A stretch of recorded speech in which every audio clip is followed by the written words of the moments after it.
അതായത് നരേന്ദ്രമോദി അമിത്ഷാ ടീം ഇട്ടുകൊടുത്ത ഒരു ഇരയിൽ അവർ കുത്തിയിരിക്കുന്നു. ശരിക്കും പറഞ്ഞാൽ ഇത് ഒരു സ്വദേശി വിദേശി പോരാക്കി മാറ്റാനായിട്ടാണ് BJP ശ്രമിച്ചുകൊണ്ടിരിക്കുന്നത്. നമ്മൾ ബീഹാറികളെന്നും ബംഗാളികളെന്നും പറയുന്നവർ മുഴുവൻ ബംഗ്ലാദേശുകാരാണ്. ഓക്കെ. പിന്നെ ഈ റോഹിന്ത്യൻസിന് യാതൊരു മടിയുമില്ലാത്തവരാണ്. എന്ത് ചെയ്യാൻ? കൊലപാതകങ്ങൾ അധികവും നടത്തിയിട്ടുള്ളത് നോക്കിയാൽ അറിയാം ഈ റോഹിന്ത്യൻസാണ്. സെക്കുലാരിസവും സർവ്വമതവും ഒക്കെ പറയുന്ന ഒത്തിരി പേരുണ്ട്. അപ്പോൾ അവരെയും കൂടെ കൂട്ടി നിർത്തി കഴിഞ്ഞാൽ തനിക്ക് ഭൂരിപക്ഷമായി എന്ന ഒരു ധൈര്യമാണ് മമതാ ബാനർജിയെ അതിലേക്ക് നയിക്കുന്നത്. അല്ലെങ്കിൽ ആരും ഒരിക്കലും പറയില്ല ഈ ബംഗ്ലാദേശികൾക്ക് വോട്ടേഴ്സ് ലിസ്റ്റിൽ നിന്ന് പേരും. ലാലു പോലും പറഞ്ഞിട്ടില്ല. വോട്ട് മാത്രമാണെങ്കിൽ അങ്ങനെ നിൽക്കില്ല. വേറെ എന്തോ വലിയ സപ്പോർട്ടുകൾ അവർക്ക് ബാഹികമായി കിട്ടുന്നുണ്ട്. അല്ലെങ്കിൽ പിന്നെ ഒരിക്കലും ബുദ്ധിയില്ലാത്തവരല്ലല്ലോ ഇവരൊക്കെ. വളരെ ബുദ്ധിപൂർവ്വം എല്ലാ കാര്യങ്ങളും നയിക്കുകയും എങ്ങനെ പോയാലും ഇന്ന സ്ഥലങ്ങളിൽ ഞങ്ങൾക്ക് ഈ ന്യൂനപക്ഷം പറഞ്ഞ് വോട്ട് കിട്ടും, ഈ കാര്യം പറഞ്ഞാൽ വിദേശത്തു നിന്ന് പല സപ്പോർട്ടും കിട്ടും എന്ന് അവർക്ക് ഉറപ്പുള്ളത് കൊണ്ടാണ് അവരങ്ങനെ ചെയ്യുന്നത്.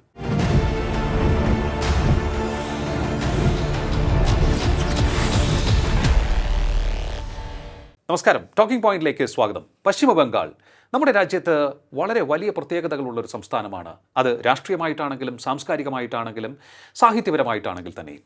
അവിടുത്തെ മുഖ്യമന്ത്രി മമതാ ബാനർജിയും ഹെഡ്ലൈൻസിൽ ഇടം നേടുന്നയാളാണ്. പക്ഷേ കഴിഞ്ഞ ദിവസം മമതാ ബാനർജി നടത്തിയ പരാമർശങ്ങൾ ഇന്ത്യ വിരുദ്ധം എന്ന് പറയാതെ വയ്യ. SIR നടപ്പിലാക്കുന്നതുമായി ബന്ധപ്പെട്ടാണ് മമതാ ബാനർജി ഈ പരാമർശങ്ങൾ നടത്തിയിരിക്കുന്നത്. വളരെ പ്രകോപനപരം എന്ന് പറയാതെ വയ്യ. എന്തൊക്കെയാണ് ആ പരാമർശങ്ങൾ? എന്തൊക്കെയായിരിക്കാം അതിൻ്റെ പശ്ചാത്തലം? ഇന്ന് ടോക്കിംഗ് പോയിന്റ് അത് പരിശോധിക്കുകയാണ്. നമ്മോടൊപ്പം ചേരുകയാണ് രാഷ്ട്രീയ നിരീക്ഷകൻ അഡ്വക്കേറ്റ് വേണുഗോപാൽ MS. നമസ്കാരം സർ. ടോക്കിംഗ് പോയിന്റിലേക്ക് സ്വാഗതം. ബംഗാളിൽ ഏത് തരത്തിലുള്ള പോരാട്ടമായിരിക്കും നടക്കുക എന്നിപ്പോൾ ഏറെക്കുറെ ഉറപ്പായിട്ടുണ്ടെന്ന് തോന്നുന്നു. കാരണം ബംഗാളിൽ ഒരു വലിയ കോട്ട തീർത്ത് മമതാ ബാനർജി മുന്നോട്ട് പോയിക്കൊണ്ടിരിക്കുകയാണ്. അങ്ങോട്ട് ആർക്കും ഒരു പഴുതും കൊടുക്കാത്ത രീതിയിൽ. അപ്പോഴാണ് SIR വരുന്നത്. അപ്പോൾ മുൻപ് തന്നെ ഉണ്ടായിരുന്നു ഒരു സംസാരം ഉണ്ടായിരുന്നു, ബംഗ്ലാദേശി നുഴഞ്ഞുകയറ്റക്കാരെ വോട്ടർ പട്ടികയിൽ ഉൾപ്പെടുത്തി അല്ലെങ്കിൽ അവരുടെ വോട്ട് നേടിയാണ് മമതാ ബാനർജി തൻ്റെ കോട്ട സംരക്ഷിക്കുന്നത് എന്ന്. ഈ മമതാ ബാനർജിയുടെ വാക്കിൽ നിന്ന് തന്നെ അത് വ്യക്തമാകുന്നെന്ന് തോന്നുന്നു. എന്താണ് അങ്ങേക്ക് പറയാനുള്ളത് ഈ വിഷയത്തിൽ? തീർച്ചയായിട്ടും ഇത് വളരെ ദുസ്സഹമായ ഒരു സ്റ്റേറ്റ്മെൻറ്റാണ് മമതാ ബാനർജി നടത്തിയിരിക്കുന്നത്. കാരണം ബംഗ്ലാദേശികളെ പുറത്താക്കാൻ സമ്മതിക്കില്ല എന്ന് പറയുക എന്ന് പറഞ്ഞാൽ നാളെ പാകിസ്ഥാനികളെ പുറത്താക്കാൻ സമ്മതിക്കില്ല എന്ന് കാശ്മീരിലോ അല്ലെങ്കിൽ രാജസ്ഥാനിലോ എവിടെയെങ്കിലും നുഴഞ്ഞു കയറിയവരുണ്ടെങ്കിൽ പറയുകയാണെങ്കിൽ എന്തായിരിക്കും അവസ്ഥ? അതേപോലെ തന്നെയല്ലേ ബംഗ്ലാദേശികളെ പുറത്താക്കില്ല എന്ന് പറയുമ്പോഴും. എനിക്ക് തോന്നുന്നത് മമതാ ബാനർജി അവിടെ ഒരു ചെറിയ അബദ്ധം കാണിച്ചിരിക്കുന്നു എന്നുള്ളതാണ്. അതായത് നരേന്ദ്രമോദി അമിത്ഷാ ടീം ഇട്ടുകൊടുത്ത ഒരു ഇരയിൽ അവർ കുത്തിയിരിക്കുന്നു. ശരിക്കും പറഞ്ഞാൽ ഇത് ഒരു സ്വദേശി വിദേശി പോരാക്കി മാറ്റാനായിട്ടാണ് BJP ശ്രമിച്ചുകൊണ്ടിരിക്കുന്നത്. സ്വദേശി വിദേശി പോരായിട്ട് കൂടി മാറ്റാനാണ് ശ്രമിച്ചുകൊണ്ടിരിക്കുന്നത്. ഏതാണ്ട് ബീഹാറിൽ അതുപോലെയാണ് നടന്നത് SIRൻ്റെ എല്ലാ ഘട്ടത്തിലും. അതുകൊണ്ടാണ് SIRനെതിരെ സമരം കൂടുതൽ വേണ്ട, അല്ലെങ്കിൽ വോട്ട് ചോരി പറഞ്ഞ് സമരം വേണ്ട എന്നൊക്കെ രാഹുൽ ഗാന്ധിയോട് പറയാൻ കാരണം ഇത് വേറൊരു ഡയമെൻഷനിലേക്ക് പോയാൽ അത് വോട്ട് കുറയുമെന്ന് തേജസ്വിക്ക് തോന്നിയത് കൊണ്ടാണ്. ഏതാണ്ട് അതുപോലത്തെ ഒരു സിറ്റുവേഷനിലേക്കാണ് ഇപ്പോൾ മമത അറിഞ്ഞോ അറിയാതെയോ ചെന്ന് ചാടിയിരിക്കുന്നത്. കാരണം ഇപ്പോൾ വ്യക്തമായിട്ട് BJPക്ക് പറയാൻ കഴിയും, ഞങ്ങൾ സ്വദേശികൾക്കൊപ്പം ഇവർ വിദേശികൾക്കൊപ്പം എന്ന്. അപ്പം മമതാ ബാനർജി തന്നെ പറയുകയാണ്, ഒരു ബംഗ്ലാദേശുകാരനെയും പുറത്താക്കാൻ സമ്മതിക്കില്ല എന്ന് പറയുമ്പോൾ അവർ നുഴഞ്ഞുകയറ്റക്കാർക്കൊപ്പം നിൽക്കുന്നു എന്നുള്ളത് വ്യക്തമാക്കി കഴിഞ്ഞിരിക്കുകയാണ്. അതിൽ കൂടെ തന്നെ മമതാ ബാനർജി പറയുന്ന രസകരമായ മറ്റൊരു കാര്യമുണ്ട്. ഈ നുഴഞ്ഞുകയറ്റക്കാർ എങ്ങനെ ഇവിടെ എത്തി, അല്ലെങ്കിൽ ബംഗ്ലാദേശുകാർ നുഴഞ്ഞു കയറി ഇവിടെ എത്തുകയാണ് എന്നുണ്ടെങ്കിൽ അതിർത്തി സംരക്ഷിക്കുന്ന കേന്ദ്ര സർക്കാരിൻ്റെ പിടിപ്പുകേടാണെന്നാണ് പറയുന്നത്. അതെ. അവിടെ മുഴുവൻ സംരക്ഷണവും കൊടുക്കുന്നത് ബംഗാളിലെ പോലീസാണ്. CRPFനെ പോലും അവിടെ നിൽക്കാൻ സമ്മതിക്കാതെ വലിയ പ്രശ്നങ്ങൾ ഉണ്ടായിക്കൊണ്ടാണ് ബംഗാളിലെ പോലീസ് ഇടപെട്ടുകൊണ്ടിരിക്കുന്നത്. അവിടുന്ന് യഥേഷ്ടം ആൾക്കാർക്ക് ബംഗാളിൽ നിന്ന് ഇപ്പോഴും വന്നുകൊണ്ടിരിക്കാനുള്ള അവസരം കൊടുക്കുകയും ഒക്കെ ചെയ്തുകൊണ്ടിരിക്കുകയാണ്. അവിടെ എനിക്കൊന്ന് ഈ അതിർത്തിയിൽ കുറേ സ്ഥലങ്ങളിലൊക്കെ തന്നെ ഇത്തരത്തിൽ അങ്ങോട്ടും ഇങ്ങോട്ടും പോകാൻ അല്ലേ 4000 കിലോമീറ്ററാണ്. 1-2 കിലോമീറ്റർ അല്ല. നമുക്ക് കേരളത്തിൻ്റെ തെക്ക് വടക്കെന്ന് പറഞ്ഞാൽ ഏതാണ്ട് 650 കിലോമീറ്ററേ ഉള്ളൂ. ഇത് 4000 കിലോമീറ്ററാണ്. അപ്പോൾ എത്ര ദൂരം, ഭയങ്കരമായ ഒരു ഡിസ്റ്റൻസാണ് ഈ കിടക്കുന്നത് മുഴുവൻ. ഏതാണ്ട് നമ്മൾ മഹാരാഷ്ട്രം കഴിഞ്ഞ് പോകുന്ന ആ വിധത്തിലുള്ള ഒരു ഡിസ്റ്റൻസ് മുഴുവൻ കിടക്കുകയാണ്. അപ്പോൾ അവിടെ മുഴുവൻ നമുക്ക് വേലി കെട്ടിയോ അതിര് കെട്ടിയോ അല്ലെങ്കിൽ പോലീസ് നിർത്തിയോ സംരക്ഷിക്കാൻ കഴിയില്ല. ലോക്കൽ പോലീസിൻ്റെ സംരക്ഷണം, നിയന്ത്രണം, അതുപോലെ തന്നെ ലോക്കൽ ജനതയുടെ നിയന്ത്രണമൊക്കെ ഉണ്ടെങ്കിൽ ഈ നുഴഞ്ഞുകയറ്റക്കാരെ തടുക്കാനൊക്കെ ഉള്ളൂ. ഇത് കലാകാലങ്ങളിൽ ഇങ്ങനെ വന്നതാണ്. 1947 വെറും 11% പിന്നെ മുസ്ലിങ്ങൾ അവിടെ 52 തന്നെ അത് ഇൻക്രീസ് ചെയ്ത് 15% മുകളിലായി. 60കളുടെ പകുതിയായപ്പോൾ 19%. 90കളുടെ അവസാനമായപ്പോഴേക്കും അത് 20% കഴിഞ്ഞു. അത് കഴിഞ്ഞ് 2011 സെൻസസിൽ അത് 27%. ഓക്കെ, 27% 2010. ഇപ്പോൾ 32% വരെ വരുമെന്നാണ് പറയുന്നത്. പക്ഷേ അനൗദ്യോഗികമായ കണക്ക് പലരും പറയുന്നത് 40% വരെ വരുമെന്നാണ്. 40% വരെ വരുമെന്നാണ്. 32% എന്തായാലും വരുമെന്നാണ് ഔദ്യോഗികമായിട്ട് പല രേഖകളൊക്കെ നോക്കിയിട്ട് ആൾക്കാർ നിശ്ചയിച്ചിട്ടുള്ളത്. അപ്പം നുഴഞ്ഞുകയറ്റം എത്ര ഭയങ്കരമായിട്ട് തീവ്രമായിട്ട് വരുന്നു നോക്കിയോ. അതിൽ പിന്നെ ബീഹാറിൽ 65 ലക്ഷം പേരെയാണ് വോട്ടർ പട്ടികയിൽ നിന്ന് മാറ്റാൻ കണ്ടതെങ്കിൽ ഇവിടെ 1 കോടിക്ക് പുറത്തായിരിക്കും എന്നാണ് പറയുന്നത്. 1 കോടിക്ക് പുറത്ത് അത്രയധികം പേര് ബംഗ്ലാദേശിൽ നിന്ന് നുഴഞ്ഞു കയറിയിട്ടുണ്ട്. അതാണ് മമതാ ബാനർജി പറയുന്നത്, ഇത് മാറ്റാൻ ഒക്കില്ല, മാറ്റിയാൽ ഞാൻ തോറ്റ് തുന്നം പാടും. അപ്പോൾ അതുകൊണ്ട് അതായത് അവരെയൊക്കെ ഇവിടെ സ്വീകരിച്ച് ചെല്ലും ചിലവും കൊടുത്തു എന്ന് മാത്രമല്ല വ്യാജ രേഖകളുണ്ടാക്കി വോട്ടർ പട്ടികയിൽ കയറ്റിയിരിക്കുകയാണ്. ഇപ്പം മുതലല്ല, 25 വർഷം ജ്യോതിബാസു ഭരിച്ചതും ഇങ്ങനെ ആയിരുന്നെന്നാണ് പറയുന്നത്. ഈ മമതയുടെ അതേ രീതിയിലായിരുന്നു ജ്യോതിബാസുവും ഭരിച്ചിരുന്നതെന്നാണ് പറയുന്നത്. തുടർച്ചയായിട്ട് 25 വർഷം. കാരണം ഇവർക്ക് ചെല്ലും ചിലവും കൊടുക്കുന്നതിനനുസരിച്ച്, ഇവർക്ക് ഇവിടെ സൗകര്യം ചെയ്ത് കൊടുക്കുന്നതനുസരിച്ച് അവരിവിടെ സുഖമായി വഴിയാണ്. അവരുടെ ഒരു എക്സിസ്റ്റൻസിൻ്റെ പ്രശ്നമാണ്. അതുകൊണ്ട് അവർ വോട്ട് മാറി ചെയ്യുന്ന പ്രശ്നമില്ല. ഭരണകക്ഷിക്ക് മാത്രമേ അവർ വോട്ട് ചെയ്യുള്ളൂ. ഓക്കെ, അന്ന് പിന്നെ CPM-നായിരുന്നെങ്കിൽ ഇന്നത് TMC-ക്കായി മാറിയിരിക്കുന്നു. ഓക്കെ, കാരണം തങ്ങളുടെ നിലനിൽപ്പ് ഇതിലാണെന്ന് അവർക്കറിയാം. ഇത് വല്ലാത്തൊരു ആഭ്യന്തര പ്രശ്നത്തിലേക്ക് കൂടി, കാരണം കേന്ദ്രവും സംസ്ഥാനവും തമ്മിലുള്ള ഒരു പ്രശ്നത്തിലേക്ക് കൂടി ഇത് പോകില്ലേ എന്നൊരു സംശയമാണ് ഞാൻ. അതാണ് ഞാൻ പറഞ്ഞ സ്വദേശി വിദേശി പ്രശ്നമായിട്ട് ഇത് മാറും എന്ന് പറഞ്ഞത്. കാരണം വിദേശികളെ മാറ്റാനായിട്ട് കേന്ദ്ര സർക്കാർ ശ്രമിക്കുമ്പോൾ പല ഒഴിവൊഴികൾ പറഞ്ഞുകൊണ്ട് മമത ഇപ്പം മുന്നോട്ട് വന്നിരിക്കുകയാണ്. അതല്ലേ പറയുന്നത്, നിങ്ങളുടെ ജോലിയായിരുന്നില്ലേ, എന്തുകൊണ്ട് ഇവിടെ കയറി, ഇവിടെ എങ്ങനെ വന്നു, അത് അവർ തന്നെയാണ് ചെയ്തത്, സൗകര്യപൂർവ്വം ചെയ്തതെന്നുള്ളത് പലരും വിസ്മരിക്കുകയാണ്. ഇതിനു മുമ്പ് CPM-ൻ്റെ കാലത്തും അങ്ങനെ ചെയ്തുകൊണ്ടിരുന്നു. അവരുടെ കാലത്ത് ഇതിനേക്കാൾ കൂടുതൽ നടന്നിട്ടുണ്ട് എന്നുള്ളതാണ്.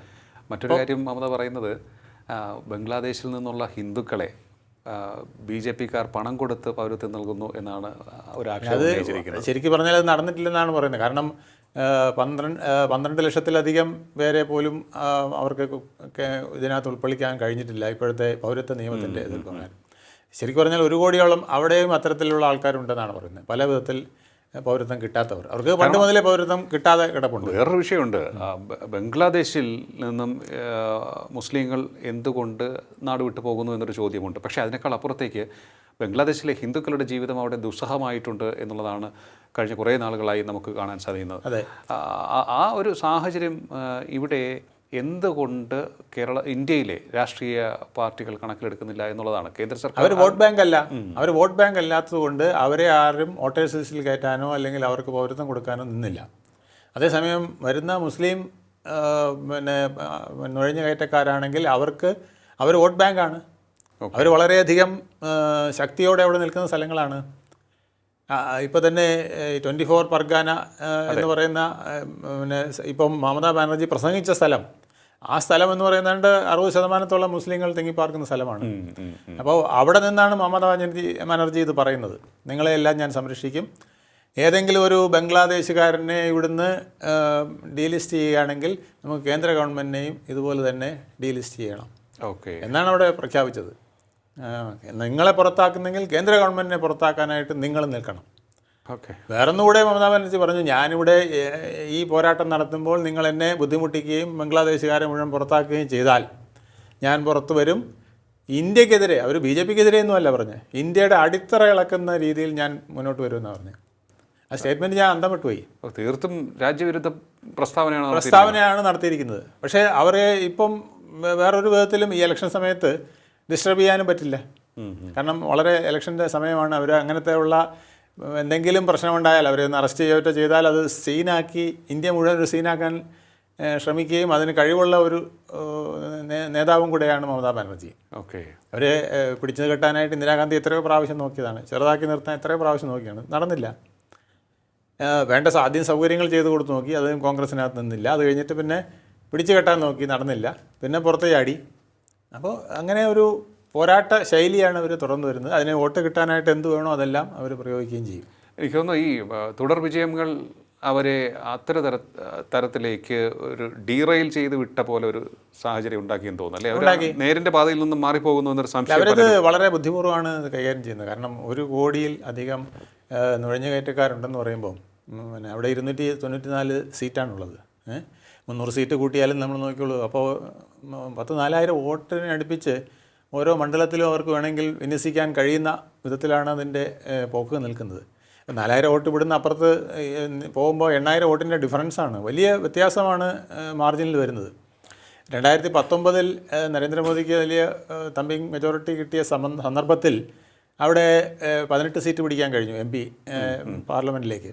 ഇത്തവണ അത് 12 ചുരുങ്ങി 24. അതുപോലെ തന്നെ കഴിഞ്ഞ 21 അസംബ്ലിയിൽ അവർക്ക് 224 സീറ്റാണ്. BJPക്ക് വെറും 64 സീറ്റേ ഉള്ളൂ. അതെ, ഈ വിധത്തിലാണ് അവരുടെ ആ റേഷ്യോ നിൽക്കുന്നത്. വലിയ അന്തരമാണുള്ളത്. അപ്പോൾ ഒരു വല്ലാത്ത ഫൈറ്റിലേക്കാണ് BJPയും പിന്നെ TMCയും അടുത്ത ഇലക്ഷനിലേക്ക് മുന്നോട്ട് നീങ്ങുന്നത്. നിസ്സാരമായൊരു ഫൈറ്റല്ല. സാംസ്കാരികമായും ഒക്കെ അല്ലെങ്കിൽ ലിറ്ററലിയും ഒക്കെ തന്നെ വലിയ പ്രാധാന്യമുള്ള മേഖലയാണ് ഈ പശ്ചിമ ബംഗാൾ മേഖല എന്ന് പറയുന്നത്. അവിടെ ഇത്തരത്തിലൊരു ഫൈറ്റിലേക്ക് കാര്യങ്ങൾ പോകുന്നത് അത് എത്രത്തോളം ആശാസ്യകരമാണ് എന്നുള്ളതാണ്. ഒട്ടും ആശാസ്യകരമല്ല എന്ന് മാത്രമല്ല, അത് വേറൊരു കാശ്മീരാകുമോ എന്ന് എനിക്ക് ഭയമുണ്ട്. കാരണം പണ്ട് മുതലേ ബ്രിട്ടീഷുകാർ ഇതിനെ ഒരു കാശ്മീരാക്കി വെച്ചിരിക്കുകയാണ്. അവിടെ കാശ്മീരിൽ ഒരു തലവേദന, നമ്മുടെ തലയ്ക്കൊരു തലവേദന വെച്ചിരിക്കുന്ന പോലെയാണ് ബംഗാൾ നമ്മുടെ ഏതാണ്ട് ഹൃദയത്തിൻ്റെ അടുത്തൊരു തലവേദന കൊണ്ടുവച്ചിരിക്കുകയാണ്. ഈ തലവേദന ചില്ലറ തലവേദനയല്ല. കാരണം പണ്ട് മുതലേ ബ്രിട്ടീഷുകാർ ഇത് ഡിവൈഡ് ആൻഡ് റൂളിൻ്റെ ഭാഗമായിട്ട് 1905 കിഴക്കൻ പാകിസ്ഥാൻ, പടിഞ്ഞാറൻ പാകിസ്ഥാൻ എന്ന് 2ആയി വിഭജിച്ചു. അതാണ് ബംഗ്ലാദേശ് ഉണ്ടാവാൻ തന്നെ കാരണം. അന്ന് ഇട്ട മരുന്നാണ്, ആ വിത്താണ് 1947 ഇന്ത്യ വിഭജനത്തിൽ എത്തിയതും ആ ഇന്ത്യ വിഭജനത്തിൻ്റെ ഭാഗമായിട്ട് കിഴക്കൻ പാകിസ്ഥാൻ ഉണ്ടായതും. ആ കിഴക്കൻ പാകിസ്ഥാൻ നമുക്ക് തലവേദന സൃഷ്ടിച്ചുകൊണ്ടിരുന്നപ്പോഴാണ് പിന്നെ ഇന്ദിരാഗാന്ധിയുടെ കൃത്യമായ ഒരു ഇടപെടൽ കൊണ്ട് പിന്നെ യുദ്ധം കൊണ്ടും ഒക്കെ 1971 ഈ പാകിസ്ഥാനെ നമ്മൾ ബംഗ്ലാദേശാക്കി മാറ്റി നമ്മുടെ ഒരു സുഹൃത്താക്കി നിർത്താൻ ശ്രമിച്ചത്. അപ്പോഴും അഭയാർത്ഥികളുടെ പ്രവാഹം തന്നെയായിരുന്നു. അതെ, ലക്ഷക്കണക്കിന് അഭയാർത്ഥികൾ വരികയുണ്ടായി. അപ്പോൾ അവരുമൊക്കെ ഇതിനകത്തുണ്ട്. അവർക്കൊക്കെ പലർക്കും നമ്മൾ സൗകര്യം ചെയ്ത് കൊടുത്തിട്ടുണ്ട്. അതിന് പുറമെ പിന്നെയും എവരി ഇയർ, ഓരോ വർഷവും ഇങ്ങനെ അഭയാർത്ഥികൾ വന്നുകൊണ്ടിരിക്കുകയാണ്. കാരണം അവിടെ വെള്ളപ്പൊക്കം, പേമാരി, ദുരിതങ്ങൾ, പിന്നെ സാമ്പത്തിക ബുദ്ധിമുട്ട്, ഇതെല്ലാം കാരണം അവർ ഇന്ത്യയെ കണ്ടിരിക്കുന്ന ഒരു ഗൾഫ് ആയിട്ടാണ്. നമ്മുടെ ഒരു ഗൾഫ് രാഷ്ട്രമായിട്ടാണ് അവർ ഇവിടെ കാണുന്നത്. ഇവിടെ ഇങ്ങനെയും കയറി പറ്റിയാൽ ജോലി, സാമ്പത്തിക ഭദ്രത, ഇവിടുന്ന് കുറേ പൈസ അങ്ങോട്ട് അയച്ചു കൊടുക്കാം, ഇങ്ങനെയൊക്കെയുള്ള ഒരുപാട് കാര്യങ്ങൾ അവരും ചിന്തിക്കുന്നുണ്ട്. അവരുടെ ചിലരാണ് ഇവിടെ കേരളത്തിൽ ഉൾപ്പെടെ വന്ന് പണിയെടുക്കുന്നത്. നമ്മൾ ബീഹാറികളെന്നും ബംഗാളികളെന്ന് പറയുന്നവർ മുഴുവൻ ബംഗ്ലാദേശുകാരാണ്. ഓക്കെ. പിന്നെ ഈ റോഹിൻഗ്യൻസിന് യാതൊരു മടിയുമില്ലാത്തവരാണ്. എന്ത് ചെയ്യാൻ? കൊലപാതകങ്ങൾ അധികവും നടത്തിയിട്ടുള്ളത് നോക്കിയാൽ അറിയാം. ഈ റോഹിൻഗ്യൻസാണ്. വലിയ ക്രിമിനൽ പശ്ചാത്തലം, ഭയങ്കര ക്രിമിനൽ പശ്ചാത്തലം. കാരണം അവർക്ക് അവരുടെ ജീവിത രീതി അങ്ങനെയായിരുന്നു. അവരെ കുട്ടിക്കാലത്ത് തന്നെ അവർക്ക് അരിക്ഷിതാവസ്ഥ നിലനിൽക്കുമ്പോൾ ഒന്നും ചെയ്യാൻ പറ്റാത്ത അവസ്ഥയായിരുന്നു. അങ്ങനെ അവർ കൊല്ലയും കൊള്ളയും ഒക്കെ ആയിട്ട് നീങ്ങിയിട്ടുണ്ട്. ആ സ്വഭാവം ഒരു രാജ്യത്ത് വന്നിട്ടും കാണിക്കുന്നുണ്ട്. ഇനി ഞാൻ ചോദിക്കാൻ പോകുന്നൊരു കാര്യത്തിൽ കുറച്ച് സെൻസിറ്റിവിറ്റി ഉണ്ട്. അതായത് വളരെ വളരെ വളരെ വൾണറബിളായിട്ടുള്ളൊരു സാഹചര്യമാണ് ഇപ്പോൾ ഉള്ളത്. നമ്മുടെ സുരക്ഷയുമായി ബന്ധപ്പെട്ട് വെല്ലുവിളി നിറഞ്ഞ ഒരു സാഹചര്യം കൂടിയുണ്ട്. എന്തുകൊണ്ടെന്നാൽ രാജ്യവിരുദ്ധ ശക്തികൾ നമ്മുടെ രാജ്യത്തിനകത്തേക്ക് നുഴഞ്ഞു കയറി പല സ്ഥലത്തും സ്ഫോടനം നടത്താനുള്ള ശ്രമങ്ങൾ നമ്മൾ തകർത്തു. പക്ഷേ അവരുടെ സാന്നിധ്യം പല സ്ഥലത്തും ഉണ്ട് എന്നാണ് ഇൻ്റലിജൻസ് റിപ്പോർട്ടുകൾ വരുന്നത്. വളരെയധികം ഉണ്ട്. കേരളവും സൂക്ഷിക്കണം എന്നുള്ള റിപ്പോർട്ടുകളുണ്ടായിരുന്നു. അതുപോലെ തന്നെ ബംഗാളിലേക്കും ചിലരൊക്കെ തന്നെ വിരൽ ചൂണ്ടുന്നുണ്ട്. അപ്പോൾ ഇത്തരത്തിലുള്ള രാജ്യവിരുദ്ധ ശക്തികളുടെ സാന്നിധ്യം ബംഗാളിലുണ്ട്. അവരിലേക്കൊന്നും തന്നെ അന്വേഷണ ഏജൻസികൾക്ക് എത്താതിരിക്കാനുള്ളൊരു സാഹചര്യം കൂടി ഇതിലൂടെ. അല്ല, ഇതിനകത്ത് പ്രധാനപ്പെട്ട ഒരു പ്രശ്നമെന്ന് പറയുന്നത്, ഇപ്പം കാശ്മീരിലായാലും ബംഗാളിലായാലും കേരളത്തിലായാലും കേന്ദ്രത്തിൻ്റെ ഭരണമല്ല. അപ്പോൾ ഇവിടെ യഥേഷ്ടം ഈ കേന്ദ്ര ഭരണത്തിൻ്റെയും അവിടുത്തെ ഏജൻസികളെയും വെട്ടിച്ചുകൊണ്ട് ജീവിക്കാനായിട്ടുള്ള സംവിധാനങ്ങൾ അവർക്ക് കിട്ടുന്നു എന്നുള്ളതാണ്. ഒളിസങ്കേതങ്ങൾ മാത്രമല്ല, പരസ്യമായി പ്രവർത്തിക്കാനും. അപ്പോൾ അതിന് നമ്മുടെ ഇവിടെ തന്നെ നമ്മൾ ശ്രദ്ധിച്ചിട്ടില്ലേ, ഇതേ അവസ്ഥ തന്നെയാണ് ബംഗാളിലും. ഈ ബഹുസ്വരത എന്ന് പറയും, അല്ലെങ്കിൽ ഓൾ ഇൻക്ലൂസീവ്നെസ് എന്ന് പറയും. എന്നിട്ട് വിദേശ ശക്തികളുടെ ശബ്ദം പോലും നമ്മൾ ഇവിടെ പാടിക്കൊണ്ട് നടക്കുകയാണ്. ഇവിടെ പാലസ്തീനാണെന്ന് പറയുന്നതെങ്കിൽ ബംഗാളിൽ ബംഗ്ലാദേശാണ് പറയുന്നത്. ഇപ്പം മമത പറഞ്ഞത് അതാണ്. നമ്മുടെ ഭാഷ സംസാരിക്കുന്നവരാണ് അവരെ നമുക്ക് വേറൊരു രാജ്യമായി കാണാൻ കഴിയില്ല എന്ന് പറയുന്ന ഒരു ദുരന്ത സാഹചര്യത്തിലേക്കാണ് നമ്മൾ പോകുന്നത്. അങ്ങനെയാണെങ്കിൽ പാകിസ്ഥാനിലുള്ളവരും നമ്മുടെ ഭാഷയല്ലേ സംസാരിക്കുന്നത്, ഉറുദുവും പിന്നെ ഹിന്ദിയും ഒക്കെ സംസാരിക്കുന്ന ഒത്തിരി പേര് അവിടെ ഇല്ലേ.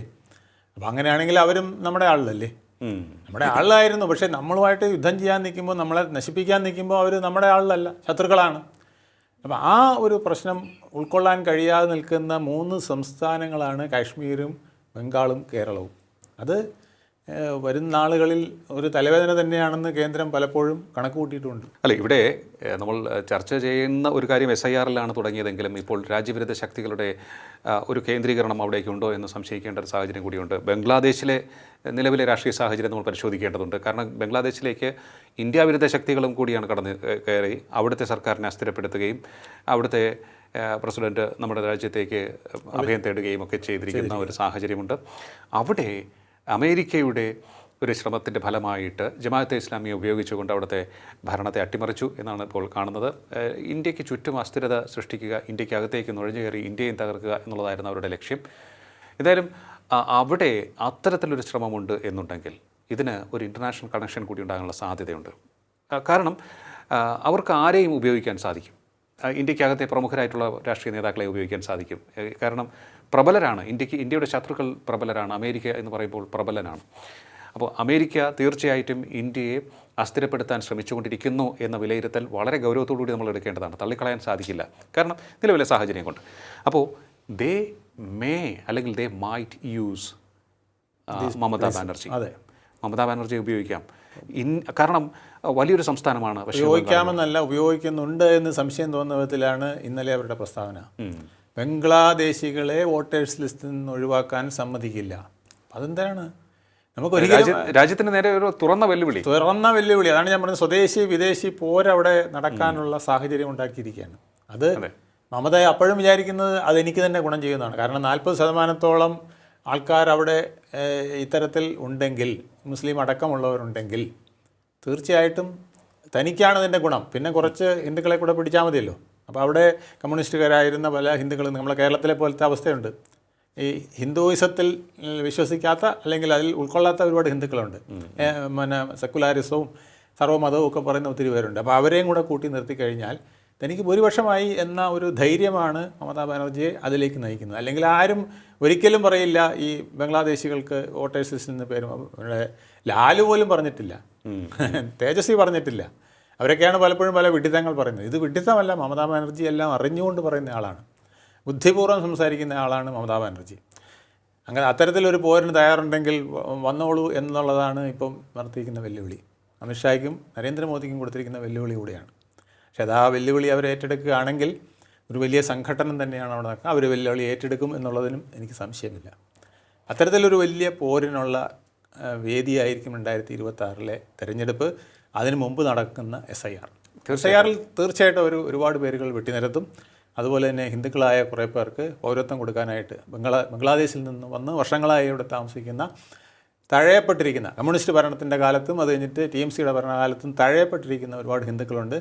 അവർക്ക് പൗരത്വം കൊടുക്കാൻ പലപ്പോഴും ശ്രമിച്ചെങ്കിലും നടന്നില്ല. കാരണം ഈ ലോക്കൽ ഭരണകൂടം ഇതിനെതിരാണ് വലിയ പാടല്ലേ. പലായനം ചെയ്തെത്തിയ ഹിന്ദുക്കളെ കൂട്ടക്കൊല ചെയ്ത ഒരു ചരിത്രം കൂടിയുണ്ട് പശ്ചിമ ബംഗാളിൽ. എപ്പോഴും നടന്നുകൊണ്ടിരിക്കില്ലേ.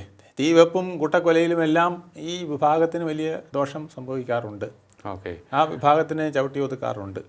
ഇപ്പം നിലവിൽ മമതാ ബാനർജിയുടെ ഒരു സ്റ്റേച്ചർ നോക്കുകയാണ് എന്നുണ്ടെങ്കിൽ ഇന്ത്യ സഖ്യത്തിന് മുന്നിലേക്ക് പലരുമൊക്കെ പ്രതിഷ്ഠിക്കാൻ ശ്രമിക്കുന്നുണ്ട്. പക്ഷേ ഇത്തരത്തിൽ ഒരു പ്രവർത്തന ശൈലിയുള്ള ഒരു നേതാവിന് ഒരു പാൻ ഇന്ത്യ ലീഡറായി എങ്ങനെ മാറാൻ സാധിക്കും എന്നുള്ളതാണ് ഒരു പ്രധാനപ്പെട്ട ചോദ്യം. ഒരു പാൻ ഇന്ത്യ നേതാവിന് വേണ്ട കുറേയേറെ ഗുണങ്ങളുണ്ട്. ആ ഗുണങ്ങൾ ഇങ്ങനെ പോവുകയാണെങ്കിൽ എങ്ങനെ അവർക്ക് പുറത്തെടുക്കാൻ സാധിക്കും എന്നുള്ളത്. അവിടെയാണ് നമ്മൾ വിദേശ ശക്തികളുടെ സപ്പോർട്ട് അല്ലെങ്കിൽ പിൻബലം ഇവർക്കൊക്കെ ഉണ്ടോ എന്ന് സംശയിക്കേണ്ടത്. കാരണം രാഹുൽ ഗാന്ധി പറയുന്നതും ഏതാണ്ട് ഇതേപോലത്തെ ശൈലിയാണ്. ഇപ്പോൾ മമതാ ബാനർജി പറയുന്നതും ഇതേ ശൈലിയാണ്. അപ്പോൾ അവർക്ക് ഭൂരിപക്ഷത്തിനെയല്ല ന്യൂനപക്ഷത്തിനെയാണ് കയ്യിൽ വേണ്ടത് എന്ന് പറയുമ്പോൾ തീർച്ചയായിട്ടും അവർക്ക് വേറെന്തോ കൂടെ ലക്ഷ്യങ്ങളുണ്ട്. വോട്ട് മാത്രമാണെങ്കിൽ അങ്ങനെ നിൽക്കില്ല. വേറെ എന്തോ വലിയ സപ്പോർട്ടുകൾ അവർക്ക് ബാഹികമായി കിട്ടുന്നുണ്ട്. അല്ലെങ്കിൽ പിന്നെ ഒരിക്കലും ബുദ്ധിയില്ലാത്തവരല്ലല്ലോ ഇവരൊക്കെ. വളരെ ബുദ്ധിപൂർവ്വം എല്ലാ കാര്യങ്ങളും നയിക്കുകയും എങ്ങനെ പോയാലും ഇന്ന സ്ഥലങ്ങളിൽ ഞങ്ങൾക്ക് ഈ ന്യൂനപക്ഷം പറഞ്ഞ് വോട്ട് കിട്ടും, ഈ കാര്യം പറഞ്ഞാൽ വിദേശത്തു നിന്ന് പല സപ്പോർട്ടും കിട്ടും എന്ന് അവർക്ക് ഉറപ്പുള്ളത് കൊണ്ടാണ് അവരങ്ങനെ ചെയ്യുന്നത്. അല്ലെങ്കിൽ ഒരിക്കലും അങ്ങനെ ചെയ്യില്ല. അപ്പോൾ ഇവരെ പോലുള്ളവർ പിന്നെ ഇന്ത്യ മുന്നണിയുടെ തലപ്പത്തേക്ക് വന്നാൽ രാഹുൽ ഗാന്ധി നിൽക്കുന്നതിനേക്കാൾ വഷളാവും. കാരണം അവർ പറഞ്ഞിരിക്കുന്നത് ഞാനിവിടെ തോറ്റാൽ അല്ലെങ്കിൽ എന്നെ ഇവിടെയുള്ള ബംഗ്ലാദേശികളെ വോട്ടേഴ്സിൽ നിന്ന് പുറത്താക്കിയാൽ അവർ തോക്കുമെന്ന് അവർക്കറിയാം. അതുകൊണ്ടാണ് പറഞ്ഞത് അവരെ പുറത്താക്കിയാൽ ഞാൻ ഇവിടുന്ന് പുറത്തു വരും, പിന്നെ ഇന്ത്യയുടെ അടിത്തറ ഇളക്കുമെന്നാണ് പറഞ്ഞത്. BJPയുടെ അടിത്തറ ഇളക്കുമെന്ന് പറഞ്ഞെങ്കിലും നമുക്കത് പിന്നെ പൊളിറ്റിക്കലായിട്ട് കാണാമായിരുന്നു, ഒരു രാഷ്ട്രീയ സമരമായിട്ട് കാണാമായിരുന്നു. പക്ഷേ ഇന്ത്യയുടെ അടിത്തറ ഇളക്കുമെന്ന വാചകമാണ് അവർ ഉപയോഗിച്ചിരിക്കുന്നത്. ഓക്കെ, അതെ. ഞാൻ ഒരു പത്രത്തിൽ നല്ല വേറൊരു പത്രങ്ങളിലും ഒക്കെ നോക്കി, കാരണം ഇത് തന്നെയാണോ പ്രയോഗിച്ചിരിക്കുന്നത്. ഇനി ഒരു പത്രത്തിൽ അബദ്ധം പറ്റി പറഞ്ഞതാണോ എന്ന് വിചാരിച്ച് ഞാൻ 2-3 പത്രങ്ങൾ നോക്കിയപ്പോഴും ഈ വാചകം അവർ പറഞ്ഞിരിക്കുന്നതായിട്ട് എഴുതിയിരിക്കുന്നു. ഇന്ത്യയുടെ അടിത്തറ ഇളക്കും എന്നാ പറയുന്നത്. ഇവിടെ ഇത്തരത്തിൽ കളിച്ചാൽ ഞാൻ ഇവിടുന്ന് പുറത്തു വന്നു. മമതാ ബാനർജിയെ പോലെ ഒരു സീസൺഡ് ആയിട്ടുള്ള പൊളിറ്റീഷ്യൻ അങ്ങനെ പറയുക എന്ന് പറയുന്നത് ആശ്ചര്യകരം തന്നെയാണ്. അത് തികച്ചും വിശ്വസിക്കാൻ സാധിക്കുന്നില്ല. അതാണ് ഞാനും അതിശയിച്ചു പോയത്. ഞാനിന്ന് മാതൃഭൂമിയിൽ ആണ് ഇത് ആദ്യം കണ്ടത്. അത് കഴിഞ്ഞിട്ട് മറ്റു പത്രങ്ങളിലും ഞാൻ നോക്കി. അപ്പോൾ പലയിടത്തും ഇതുപോലെ എഴുതിയിരിക്കുന്നു. അപ്പോൾ അതെനിക്ക് വിശ്വസിക്കാൻ കഴിഞ്ഞില്ല. അങ്ങനെ ഒരു സ്റ്റേറ്റ്മെൻറ്റ് ഈ BJPയുടെ അടിത്തറ ഇളക്കുമെന്ന് പറയുന്നത് നമുക്ക് മനസ്സിലാക്കാം. ഇതിപ്പോൾ കേന്ദ്രത്തിനെതിരെയുള്ള ഒരു പ്രൊട്ടസ്റ്റ് അല്ലെങ്കിൽ നരേന്ദ്രമോദിയോടുള്ള ഒരു പ്രൊട്ടസ്റ്റ് മാത്രമായി, കാരണം എന്നും നരേന്ദ്രമോദി എതിർത്തിട്ടുള്ള ആളാണ് മമതാ ബാനർജി. അപ്പോൾ മമതാ ബാനർജി SIR കേന്ദ്രം കൊണ്ടുവന്ന ഒരു സംഭവം എന്നുള്ള നിലയിൽ കാണുകയും എന്നിട്ട് മമതാ ബാനർജി വേറൊന്ന് പറയുന്നുണ്ട്, 3 വർഷം കഴിഞ്ഞാണെങ്കിൽ നടത്തിക്കോളാൻ. അതിൻ്റെ അർത്ഥം അപ്പോഴേക്കും ഇവരെയൊക്കെ നമുക്ക് റെഗുലറൈസ് ചെയ്ത് ഏതെങ്കിലും വിധത്തിലാക്കാൻ കഴിയും.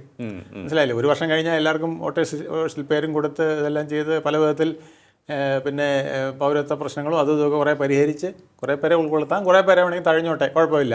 എനിക്ക് ഒരു ഭരണവും കൂടെ കിട്ടും. അതെ, എനിക്ക് തോന്നുന്നു ഇവർക്ക് ഇതൊന്ന് റെഗുലറൈസ് ചെയ്യാനുള്ള സമയം കിട്ടിയില്ലെന്ന് തോന്നുന്നു. അതെ, അവർ പല ഘട്ടങ്ങളിലായിട്ട് ഓരോ ചെയ്തുകൊണ്ടിരിക്കുകയാണ്. അതുകൊണ്ടാണ് ഈ ആധാറിനെയൊക്കെ അക്സെപ്റ്റ് ചെയ്യില്ല എന്ന് പിന്നെ SIRലെ ആദ്യം സുപ്രീം കോടതി പറഞ്ഞത്. അപ്പോൾ സുപ്രീം കോടതി അതിന് പറഞ്ഞല്ല, ആധാർ നിങ്ങൾ അക്സെപ്റ്റ് ചെയ്യണമെന്ന് പറഞ്ഞുകൊണ്ടാണ് ബീഹാറിൽ 65 ലക്ഷം 45 ലക്ഷമായിട്ട് കുറഞ്ഞത്. ഇല്ലെങ്കിൽ 65 ലക്ഷവും അവിടുന്ന് പുറത്ത് പോകേണ്ടവരായിരുന്നു. വ്യാജ ആധാർ ഉള്ളവർ ഒക്കെ ഉണ്ട്. അതുകൊണ്ടാണ് ഇപ്പോൾ ആധാറിൽ തന്നെ പുതിയ കാര്യങ്ങൾ ഇപ്പോൾ പരിഷ്കാരങ്ങൾ വന്നുകൊണ്ടിരിക്കുന്നത് കൊണ്ടാണ്. അതെ, ഇനി ഇതെല്ലാം മാറ്റി ഒറ്റക്കാർഡാക്കുമെന്നാണ് പറയുന്നത്. അതെ, അതിലേക്കും വരികയാണ്. അതായത് ഇന്ത്യ മുഴുവൻ ഇപ്പോൾ പലരും ചെയ്യുന്നതറിയാമോ, റോഹിന്ത്യൻ ഒരുത്തൻ ഇവിടെ വന്ന് ഒരു റേഷൻ കാർഡ് ഉണ്ടാക്കുന്നു. അയാൾ ഇവിടുന്ന് പുറത്താക്കി കഴിഞ്ഞാൽ, ഇവിടുത്തെ റേഷൻ കാർഡിൽ നിന്ന് ഒഴിവാക്കി കഴിഞ്ഞാൽ കട്ട് ചെയ്താൽ വേറൊരു സംസ്ഥാനത്ത് പോയി അവിടെ റേഷൻ കാർഡ് ഉണ്ടാക്കും. അപ്പോൾ അതുകൊണ്ടാണ് ദേശീയ തലത്തിൽ റേഷൻ കാർഡ് പോലും ആക്കുന്നതിന് ഇന്ത്യ ഗവൺമെൻറ് ശ്രമിച്ചുകൊണ്ടിരിക്കുന്നത്. ഒറ്റ റേഷൻ കാർഡ്, ഒറ്റ ആധാർ, പിന്നെ മറ്റ് ഡോക്യുമെൻറ്റുകൾ എല്ലാം ഒറ്റ മാത്രം, ഡ്രൈവിംഗ് ലൈസൻസ്, ഇതെല്ലാം കൂടെ വരുന്ന ഒരൊറ്റ കാർഡിലേക്ക് മാറ്റാനാണ് ഇന്ത്യ ഗവൺമെൻറ് ശ്രമിക്കുന്നത്. Ration card, Aadhaar, PAN, driving licence എല്ലാം ഒറ്റ കാർഡ്. ഇങ്ങനെ 5-6 നമുക്ക് ഏതൊക്കെ കാർഡുകൾ സ്കാൻ ചെയ്യുമ്പോൾ അവർക്കറിയാം. കാരണം അതിൽ പിന്നെ പറ്റിക്കാൻ നോക്കില്ല.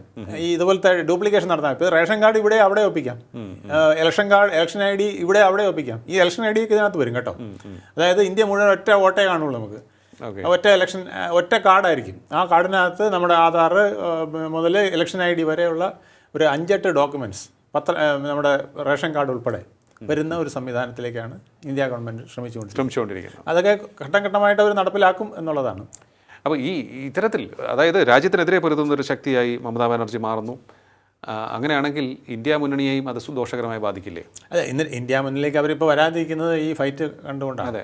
26-ൽ നടത്തുന്ന പോര്, അതിലെനിക്ക് വീണ്ടും മുഖ്യമന്ത്രി ആവണം എന്നുള്ളതാണ്. മുഖ്യമന്ത്രി ആയില്ലെങ്കിൽ തീർച്ചയായിട്ടും പുറത്തേക്ക് വരും, ഇന്ത്യ മുന്നണിയുടെ നേതൃത്വം ഏറ്റെടുക്കും. അപ്പോൾ ഇന്ത്യ മുഴുവൻ വേറൊരു വിധത്തിലുള്ള ഒരു പോരിന് കളമൊരുങ്ങും എന്നുള്ളതാണ് അവർ പറഞ്ഞു വയ്ക്കുന്നത്. അതല്ലെങ്കിൽ ഇപ്പോൾ മമതാ ബാനർജി നടത്തിയ ഈ പ്രസ്താവന, അതിനെ കഴിഞ്ഞ കുറേ നാളുകളായി ഇവിടെ ഒന്ന് സെറ്റിൽ ചെയ്ത മുസ്ലിങ്ങളെ അൺസെറ്റിൽ ചെയ്യാൻ അനുവദിക്കാത്ത തരത്തിലേക്ക് ഉള്ള ഒരു മനുഷ്യത്വപരമായ സമീപനമായി കാണാൻ സാധിക്കുമോ?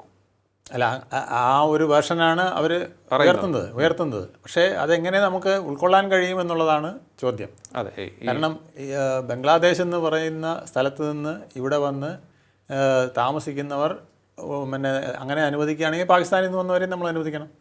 ഇപ്പോൾ ദിവസവും നുഴഞ്ഞു കയറിക്കൊണ്ടിരിക്കുകയല്ലേ കാശ്മീരിലൊക്കെ. അപ്പോൾ അവരെയൊക്കെ പൗരത്വം കൊടുക്കണമെന്ന് പറഞ്ഞാൽ ഇത് വലിയൊരു പ്രശ്നമായി വരും. വൈകാരികമായിട്ട് നമുക്ക് കാണാൻ കഴിയില്ല. കാരണം അതിൻ്റെ ഒരു സ്റ്റേജ് ഉണ്ടായിരുന്നു. 71-ൽ വന്നവരെയൊക്കെ ഉൾക്കൊള്ളിച്ചു, അത് അവിടെ വെച്ച് നിർത്തേണ്ടതാണ്. വൈകാരികമായി അല്ല എന്ന് പറയാൻ കാരണം രാഷ്ട്രത്തിൻ്റെ സുരക്ഷയുടെ വിഷയം കൂടിയാണിത്. അതെ, രാഷ്ട്രത്തിൻ്റെ സുരക്ഷ മറന്നുകൊണ്ട് രാഷ്ട്രീയ പാർട്ടികൾ ഈ ബംഗാൾ പോലെ കാശ്മീർ പോലെയൊക്കെ ഉള്ളിടത്ത് ഈവൻ കേരളത്തിൽ പോലും അങ്ങനെയുണ്ട്. അതാണ് SIR എതിർക്കുന്നതെന്ന് പറയുന്ന ഒത്തിരി പേരുണ്ട്.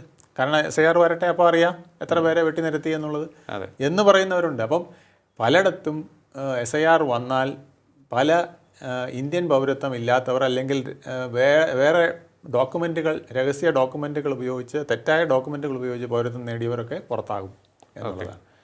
അപ്പോൾ അതാണ് മമതാ ബാനർജിയും കുഴക്കുന്നത്. അവരതിനെ തടുക്കാൻ അവർക്കാവുന്നതെല്ലാം ചെയ്യുമെന്ന് പ്രഖ്യാപിച്ചു കഴിഞ്ഞു. അവർ കൽക്കട്ടയിൽ നിന്നല്ല പ്രസംഗിച്ചത്. അവർ പോയത് 24 പർഗാന എന്ന് പറയുന്ന നോർത്ത് 24 പർഗാന എന്ന് പറയുന്ന ബംഗാളിലെ മുസ്ലിം പോപ്പുലേറ്റഡ് ആയിട്ടുള്ള ഏരിയയിലാണ് പോയത്. ബോർഡർ ഏരിയ വരുന്നിടത്തേക്കാണ് അവർ പോയതെന്ന് പറഞ്ഞത്.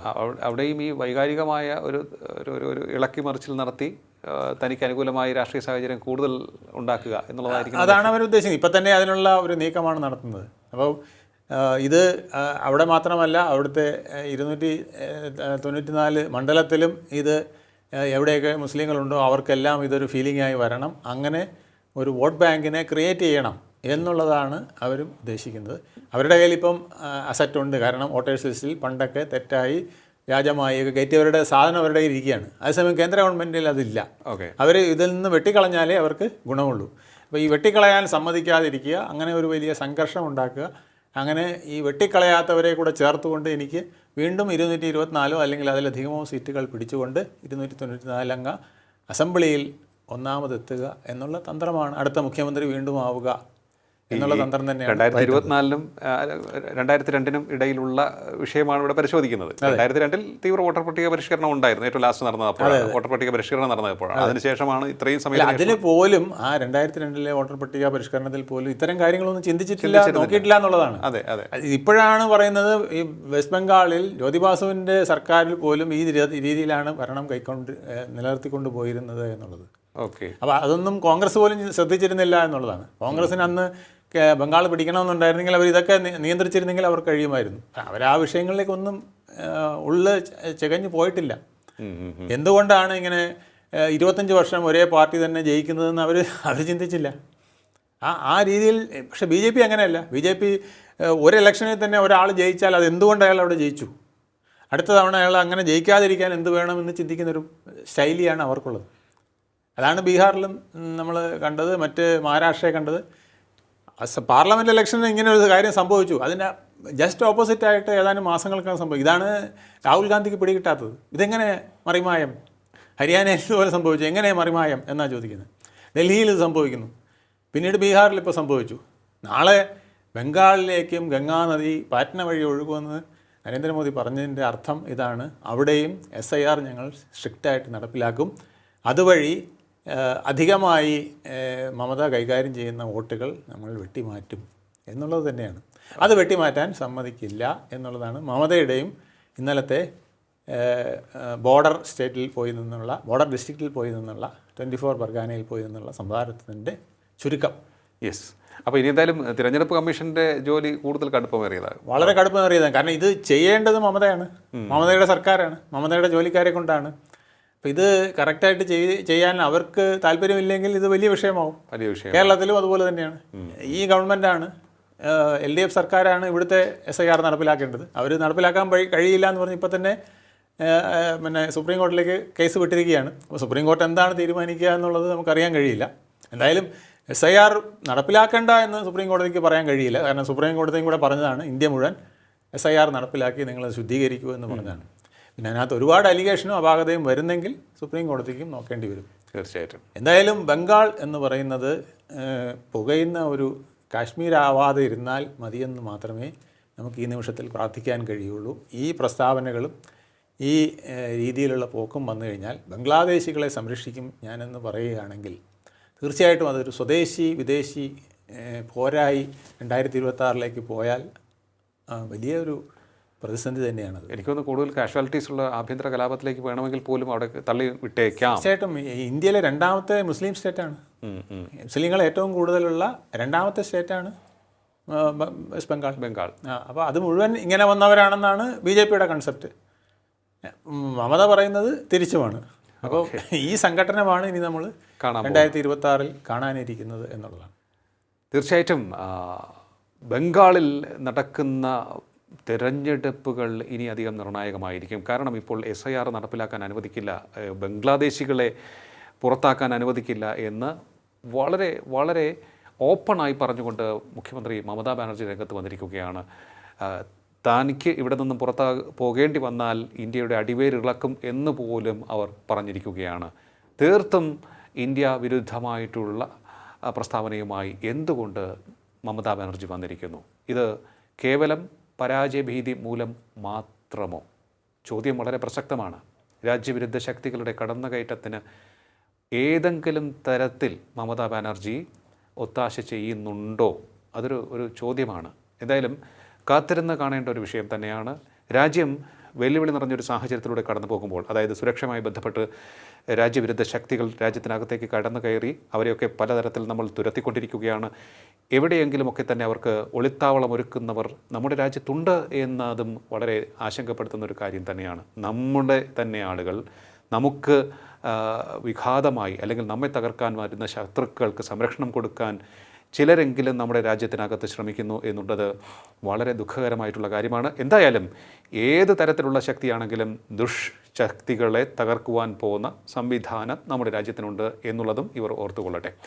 ഇന്നല്ലെങ്കിൽ നാളെ കള്ളങ്ങളുടെ കോട്ട പൊളിഞ്ഞ് വീഴും എന്ന് അവർ മനസ്സിലാക്കട്ടെ. വളരെയധികം നന്ദി സർ, ഇത്രയും സമയം ടോക്കിംഗ് പോയിന്റുമായി സംസാരിച്ചു.